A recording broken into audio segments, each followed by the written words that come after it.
It's the end of the day with Ray. Hello, my friends. Well, folks, today we're going to jump in that gigantic Sharp interactive board. I want to share my thoughts on Sharp's first half of their FY 2025. And there's a lot of things going on in that smart workplace.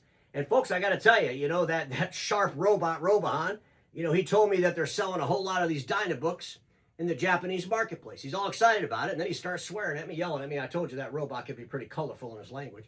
But he wanted to know why the dealers in the U.S. weren't selling more of those Dynabooks. And I immediately told Robohan, well, help me with the executives at Sharp and tell them to put the name Sharp on the back of that notebook. And when it's open and it's on, it should light up. It should be lighting up. And if they do that, kids all over the world will want those machines. I mean, can you imagine? They'll tell their parents, I want that notebook that lights up that says Sharp. Could you imagine driving up to the Starbucks? It's kind of dark out. You look inside there. There's some people working. And you look in there and you see Sharp all lit up. Ladies and gentlemen, recognition for the name brand. It would be so awesome. Sharp, why would you not do this?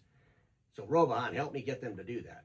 Sharp also, made a big announcement where they got a Northeast big dealer selling the big giant Sharp machine. So I want to start with that. I want to say congratulations to Atlantic tomorrow. I saw this press release. And, Sharp, they got this...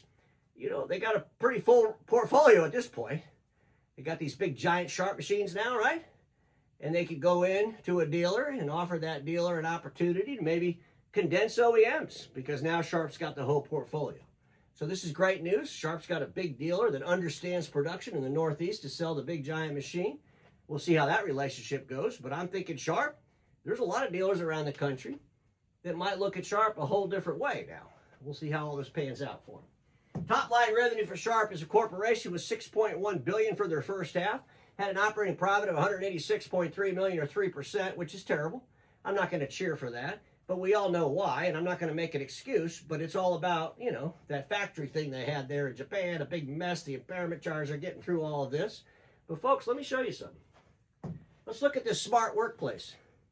Smart workplace, $2.6 billion total revenue for the first half, represents 43% of Sharp's total revenue as a corporation. And folks, look at the operating profit. You ready for this? $212 million or 8.1%. I will put down the pen and clap for that. That's a great operating profit. You can see that $56.1 million hit in the display device business unit, and that's what's killing them in the operating profit. But they're cleaning that up. It's getting better and better and better and better. And I think by the time we're into 2026, we'll have most of that crap cleaned up. But ladies and gentlemen, you can look right here. Smart workplace. That's the growth in the revenue, and that's where the operating profit is. So they're doing the right things in that business unit. But now I got to yell at Sharp, and folks, I got to tell you, I want these OEMs to be more transparent in all their numbers. And when Sharp took on the big giant machine, I said, you got to break out the numbers. When Kyocera took on the big giant machine, Kyocera, break out the numbers. Tell the whole world what you're doing in those categories so they can watch your growth and your progress.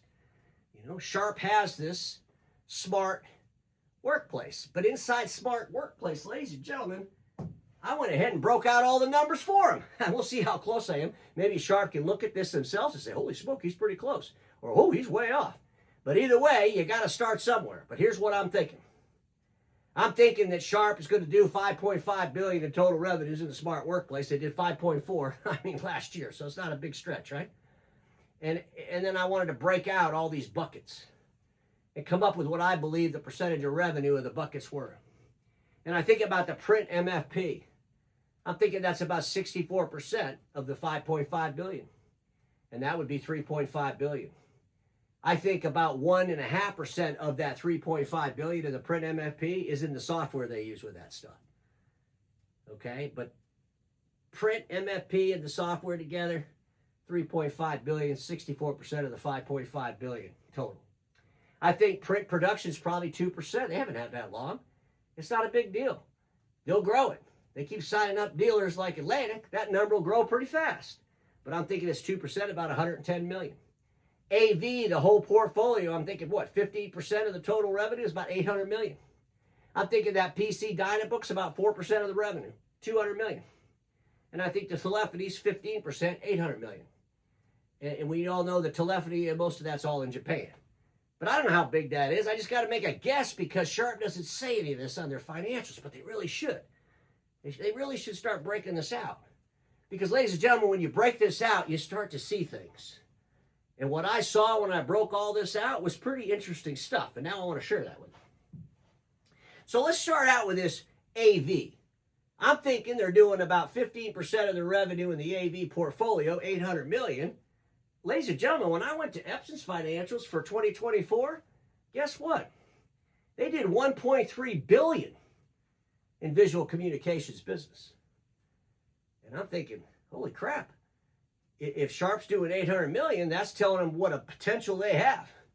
If I'm a dealer and I'm thinking, okay, who the hell's selling all this Epson visual communications in my marketplace? And why am I not selling the Sharp, visual products in my marketplace? So it kind of inspires you.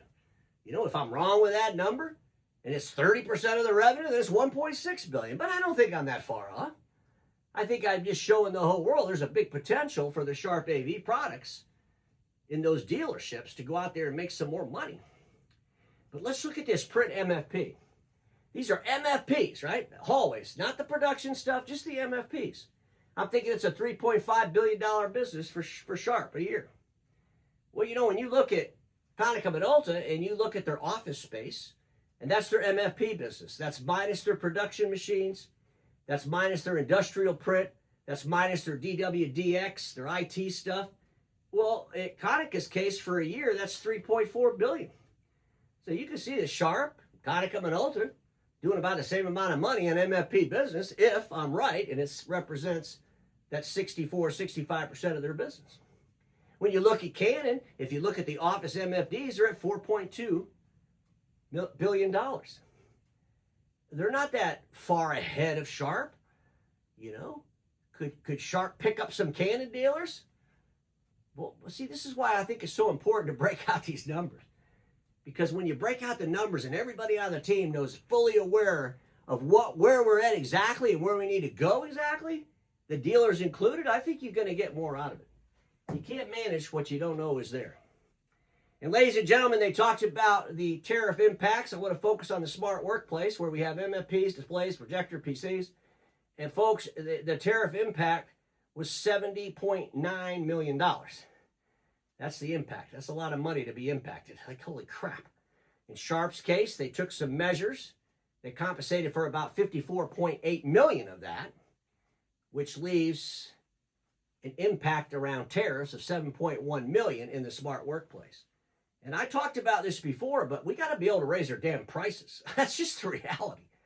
The tariffs are the tariffs. And we have got to be, we can't just keep eating money.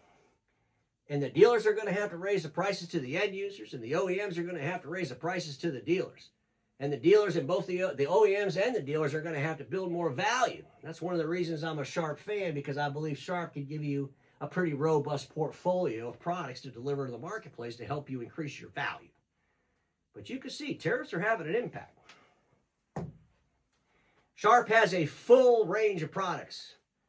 And every time I do their numbers, I talk about this. But they really give a dealer a robust portfolio to go in there and change the game. And I think dealers really need to be thinking about those laptops and thinking about it hard. Why the hell are you not in the school selling those things? I mean, folks, I'm telling you right now. Plus, the more I think we could sell the Dynabook, the quicker Sharp would put the damn name Sharp on the back of it and make it light up. Ladies and gentlemen, my friends at Sharp, please break out these numbers. I'd be really curious how close I came. And everybody watching me knows this. Status quo is the killer of all that'll be invented. Don't get stuck there, and I'll see you all tomorrow.